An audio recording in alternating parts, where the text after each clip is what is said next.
Hello students, welcome to Archana Miss lecture. Students, today we shall be studying the poem Hope is the Thing with Feathers, written by Emily Dickinson. So let's see the poem. Hope is the thing with feathers that perches in the soul and sings the tune without the words and never stops at all. And sweetest in the gale is heard, and sure must be the storm that could abash the little bird that kept so many warm. I have heard it in the chillest land and on the strangest sea, yet never in extremity it asked a crumb of me. By Emily Dickinson. Students, Emily Dickinson is an American poet. Her full name is Emily Elizabeth Dickinson, and this poem was written in 1862 and was published in 1891.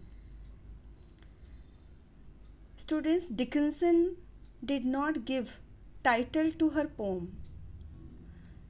You can see that there is no title of this poem. That's why the first line is always given as the title. Students, जो hope is the thing with feathers poem है, इसका title Emily Dickinson ने नहीं दिया है. इसके लिए poem का उनके हर पोएम की जो फर्स्ट लाइन होती है वही टाइटल के रूप में कंसीडर कर ली जाती है. सो स्टूडेंट्स, यहाँ पर फर्स्ट स्टैंजा हम देखते हैं. Hope is the thing with feathers that perches in the soul and sings the tune without the words and never stops at all. Hope means होता है आशा, उम्मीद. इन्वर्टेड कॉमा में लिखा है. That means the poetess emphasizes on this word. वो इस word को ज़्यादा ध्यान देने की तरफ आकर्षित करती हैं और कहती हैं होप आशा. उसका जो ये कंपैरिजन है उसको वो कैसा समझती हैं. होप आशा को एक बर्ड के जैसा समझती हैं, एक चिड़िया के जैसा समझती है. Hope is the thing with feathers, क्योंकि फेदर्स किसको होते हैं? फेदर्स चिड़िया को होता है, बर्ड को होता है.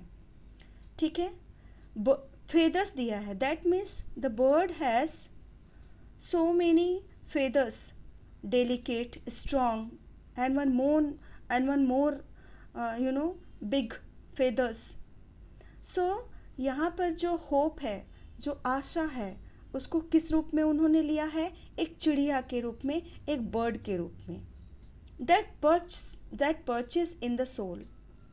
परचेस मतलब यहाँ पर होता है अलाइट करना, रुस्ट करना, बैठना, रहना. जो कहाँ पे रहती है? हर इंसान के सोल में. सोल अंतरात्मा, आत्मा में रहती है. So hope is the thing with feathers. Hope को उन्होंने कैसा दिखाया है? होप को मेटाफर उन्होंने किया है.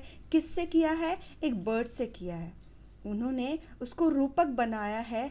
होप आशा को उन्होंने एक बर्ड का नाम दिया है जो कि कहाँ पर पर्च करती है, जो कहाँ पर रहती है? हमारे सोल में, हमारे आत्मा में रहती है, हमारे अंतरात्मा में रहती है. हर किसी इंसान के आत्मा में होप नामक जो बर्ड है वो रहती है. And sings the tune without the words. And she always sings, and वो हमेशा गाते रहती है. और जो गाना गाती है उसमें कोई ट्यून नहीं होता है, कोई वर्ड्स नहीं होते हैं. So it is without words. ये वर्डलेस होता है, ट्यूनलेस होता है. मतलब sings the tune without the words. जो गाना गाती है, वो जो सोचती है, वो जो अंतरात्मा में बैठकर कुछ बोलती है, उसमें कोई वर्ड्स नहीं होता है, कोई भी शब्द नहीं होते, वह निशब्द होता है. And never stops at all. और ये जो काम है और सोचने का काम या उड़ने का काम जो है, ये होप का, ये कभी स्टॉप नहीं होता, never stops at all, at all. At all के दोनों तरफ भी स्टूडेंट्स कॉमा लगा हुआ है, दोनों तरफ भी हाइफन है। दैट मीन्स इस हाइफन का इंडिकेशन है कि अभी स्ट्रेंजा ख़त्म नहीं हुआ है, कंटिन्यू चालू है। इसका मतलब है कि the hope prevails in the spirit, in the soil of a human beings continuously. तो यहाँ पर बता रहे हैं कि जो होप है वो इंसान के अंतरात्मा में कंटिन्यूस चलती रहती है, कंटिन्यूस बैठी रहती, सोचती रहती है, वो अपना काम करते रहती है। कैसे? डेलिकेट्स फेदर्स के जैसे, डेलिकेट्स फेदर लेकर बर्ड के जैसे। Okay, so let's see the second stanza. And sweetest, वो कैसी है? स्वीटेस्ट है। वो कैसा गाना गाती है? स्वीटेस्ट गाना गाती है, बहुत ही मधुर है। उसकी जो वाणी है, उसकी जो आवाज़ है, वो बहुत ही ज़्यादा स्वीटेस्ट है, बहुत ही ज़्यादा मधुर है, मधुर गाना गाती है। In the gale is heard, कहाँ पर मधुर गाना गाती है? हमारे हार्ड टाइम में, हमारे बहुत बुरे वक्त में। गेल मतलब होता है द विंड दैट और the strong winds that is very, और यू कैन से बहुत जब ख़राब कंडीशन होती है। यहाँ गेल का मतलब होता है स्ट्रॉन्ग विंड। आप जैसे सुनामी ले सकते हैं, डिजास्टरस विंड ले सकते हैं। तो यहाँ पर गेल का मतलब होता है कि हमारी जो बैड सिचुएशन होती है, हमारा जो हार्ड टाइम होता है, उस समय भी वो क्या करती है? स्वीटेस्ट सॉन्ग गाती है, बहुत ही मेलोडियस होती है। As as it is heard by poetess Emily Dickinson. And sore must be the storm, वो इस स्टॉर्म में भी, इस गेल में भी सोर करते रहती है, अपना काम करते रहती है।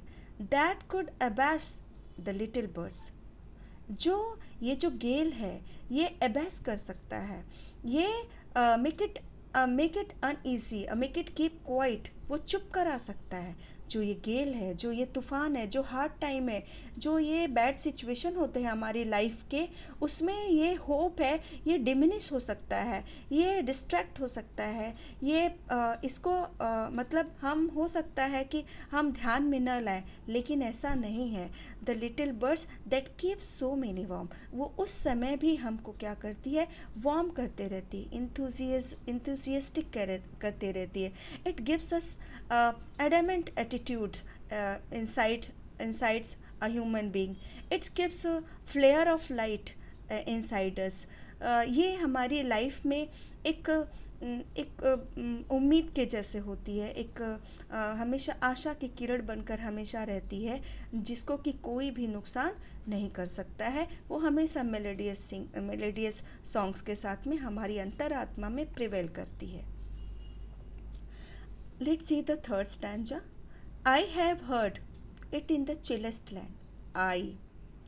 So, students, here I, personal pronoun, it is personal, actually attention emphasized here. You can say यहाँ पर एमिली डिकिंसन है, वो अपने पर्सनल एक्सपीरियंस को शेयर करती हैं, क्योंकि वो आई शब्द का यहाँ पर यूज़ कर रही हैं, जो कि पर्सनल प्रोनाउन है। I have word in the chillest land. Chillest land मतलब क्या होता है? ख़राब कंडीशन में, जो हमारी वर्स्ट सिचुएशन होती है, जो जहाँ पर होप, जहाँ पर आशा की कोई किरण दिखाई नहीं देती है, जहाँ पर हम हेल्पलेस हो जाते हैं, जहाँ पर हम होपलेस हो जाते हैं। Chillest land indicates this kind of situation in our life. Many challenges जहाँ पर हमको पास करने होते हैं, वहाँ पर भी उन्होंने इस होप की चिड़िया की आवाज़ को सुना है। And on the strongest sea and on the strangest sea, इस स्ट्रेंजेस्ट सी हो जहाँ पर होता है, जहाँ पर बहुत ही बिल्कुल ख़राब कंडीशन होती है, जहाँ पर कोई गुंजाइश नहीं होता है कि हमें जो कठिनाई है उससे हम ऊपर आ सकते हैं, वहाँ पर भी ये जो चिड़िया की आवाज़ हमको सुनाई देती है और ये हमारे अंतरात्मा में प्रिवेल करती है, ये हमारे अंतरात्मा में बनी रहती है। ये जो होप नामक चिड़िया है, जो ये होप है, ये हमारे अंतरात्मा को रिबूस्ट करते रहता है, इसको स्टैमिना प्रदान करते रहता है, इसको शक्ति देते रहता है। इट नेवर इन एक्सट्रीमिटी, बहुत ही बैड कंडीशन में, बहुत ही वर्स्ट कंडीशन में, बहुत ही एक्सट्रीमिटी सर्कमस्टेंसेस में भी इट नेवर आस्क्ड अ क्रम। क्रम मतलब होता है एक निवाला, रोटी, कुछ खाने के लिए नहीं मांगती है ऑफ मी, मुझसे। ठीक है, ये कभी भी मतलब हमसे रिटर्न नहीं मांगती है। जो होप है, it's a very courageous words, it's very it is considered as a bird with very strong feather, and the feathers are symbolized as a delicate, yet it is very strong in fly. Okay, so bird with the adamant attitude prevail always inside a human being. So students, let's see the rhyme scheme of this poem. In this poem we can see the rhyming word first: shoal, all, storm, warm, see, me. So there is rhyme scheme in first stanza A B A B, and in third stanza A B C B. Okay, so and in second stanza A B A B. So students, we have also some poetic device in this poem, that is figure of speech. So we can see there is a metaphor. Hope is considered as a things with a feather. This line indicates the metaphor because in direct comparison of hope, it considered as a as a bird. So this is metaphor, and we can see there sings, the sweetest in the gale is heard, and one more figures of speech in this line is in this poem is personification, because there is hope. Hope is an inanimate object, and that is portrayed as an animate things in this poem, because hope, it asks, is purchased. In the second line we can see it purchases, ask. Okay, it sings. So uh, this is personification figure of speech. And here you can say there is figure of speech, that is alliteration. Sings the tune without the words, and the sweetest in the gale it's hers, and sore must be uh, here. In the last stanza we can see the strangest sea. So this is what this line indicates: alliteration figure of speech, because a sound has been repeated in this line, and the first line indicates metaphor. So the first line indicates metaphor in this poem.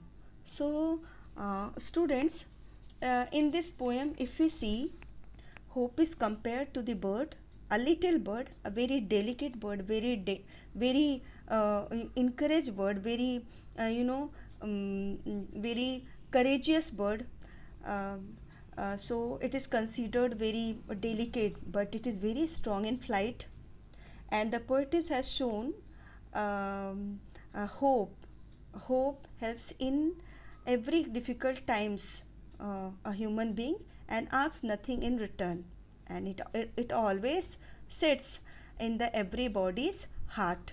So Emily Dickinson has beautifully describes this poem in a very few lines. She has presented a deep meaning through this poem. So students, I hope you understood this poem, If you have any doubt, ask me again. Thank you so much.